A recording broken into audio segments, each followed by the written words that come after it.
Ciao a tutti, bentornati sul mio canale, benvenuti in questo nuovo video. Oggi parleremo di un caso di NDE particolare.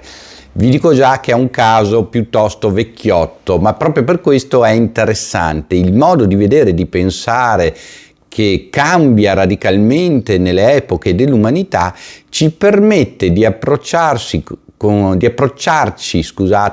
visioni diverse l'NDE, la vita appunto dopo la morte, queste esperienze di morte temporanea, perché così sarebbe la definizione giusta, visto che poi per un motivo o per l'altro sono richiamati in vita oppure vengono rianimati oggi piuttosto efficacemente dalla medicina moderna.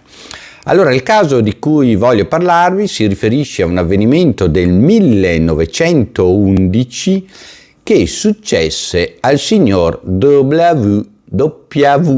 Martin di Liverpool,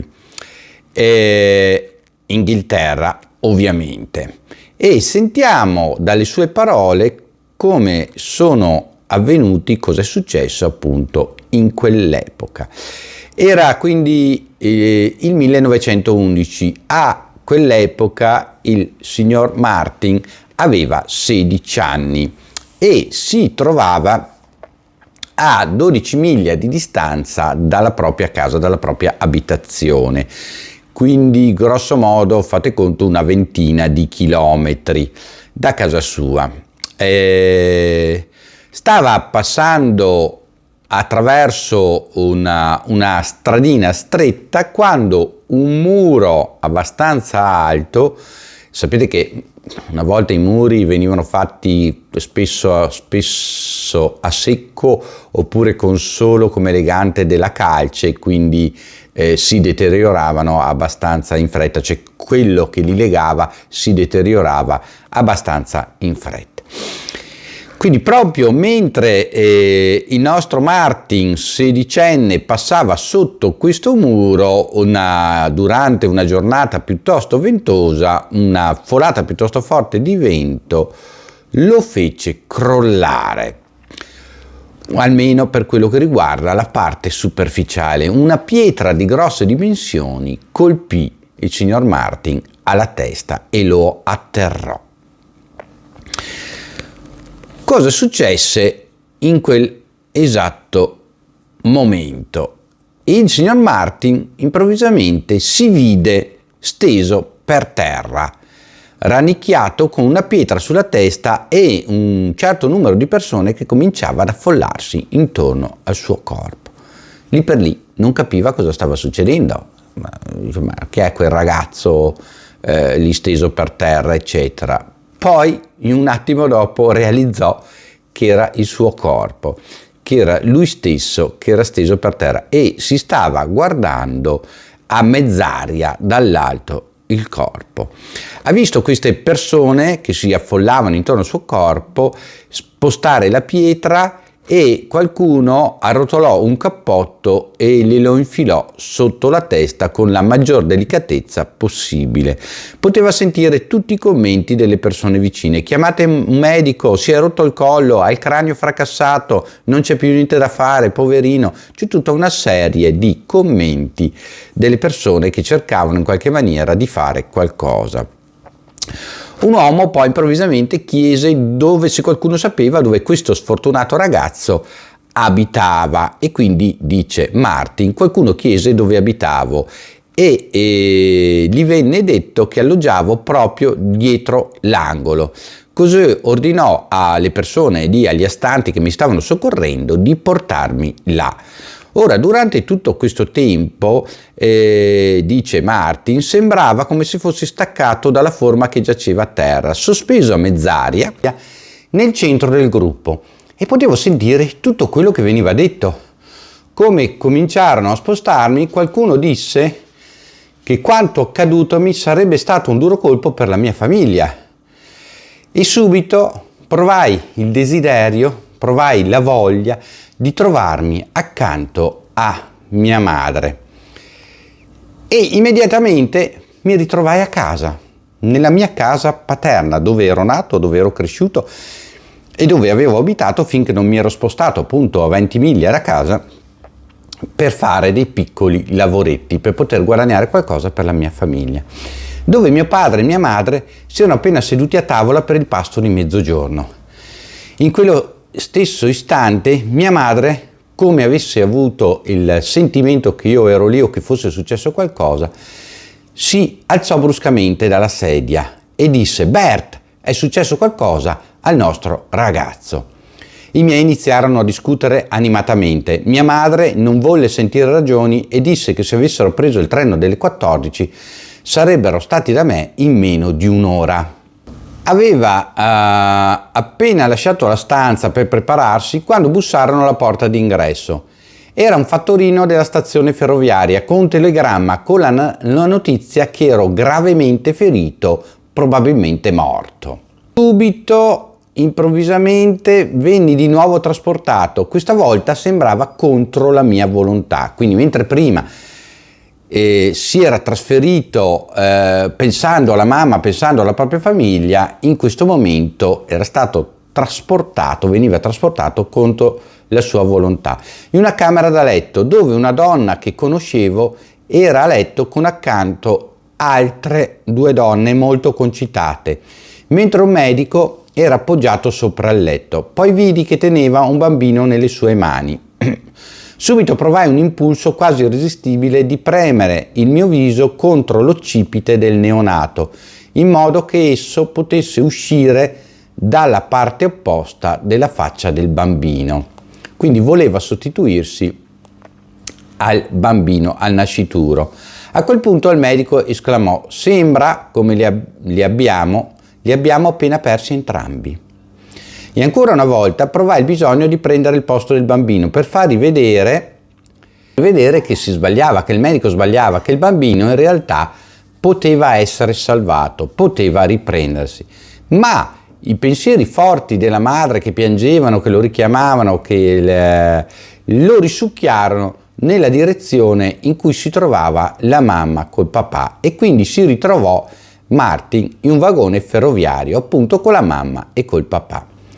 Era ancora con loro quando sono arrivati a casa mia. Sono entrati nella camera dove ero stato messo a letto, la mamma era accanto a me e avrei voluto consolarla. Così pensai che avrei dovuto fare la stessa cosa che avevo sentito di fare nel caso del bambino: saltare sul corpo che giaceva nel letto, cioè cercare di rientrare nel mio corpo. E finalmente ci riuscii e feci sì che il mio corpo si mettesse a sedere, pienamente cosciente. Ero rientrato in me stesso, ero di nuovo vivo.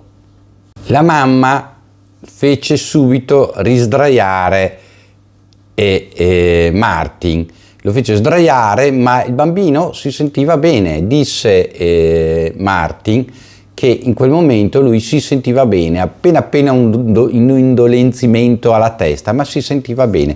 E quindi iniziò a raccontare alla mamma che era stupito di come lei si fosse accorta a distanza che lui stava poco bene.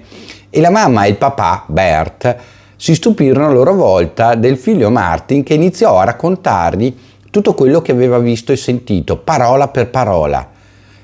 Con grande stupore ascoltarono tutto questo racconto. Gli disse anche che la sua vicina di casa, la signora Wilson, che abitava vicino a loro, in quel giorno, in quel momento, aveva avuto un bambino, ma che era morta. E era morto anche il bambino, in quanto lui non era riuscito a fare la stessa cosa che era riuscito a fare col suo corpo, cioè rientrare e dargli vita. Si scoprì successivamente che proprio quello stesso giorno, alle 14:05, dopo aver partorito una bambina morta, è morta la signora Wilson, la vicina di casa dei genitori di Martin. Quindi questa è l'NDE descritta da Martin, successa nel 1911. Martin di Liverpool ci descrive questa NDE, ma in questa NDE ci sono 2 cose molto importanti. La premonizione della mamma, quindi una forza spirituale materna che sente che il figlio è in grave pericolo di vita.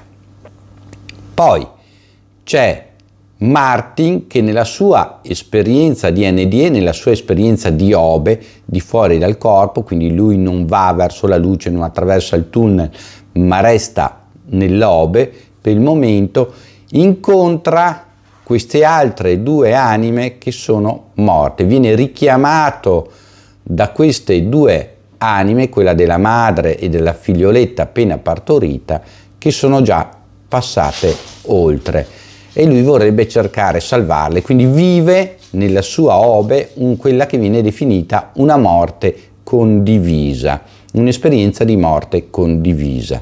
E poi sempre il dolore e la richiesta, la passione, l'angoscia dei genitori nel destino del figlio lo richiamano di nuovo vicino ai genitori, con i quali percorre l'ultimo pezzo di strada per tornare poi nel suo corpo.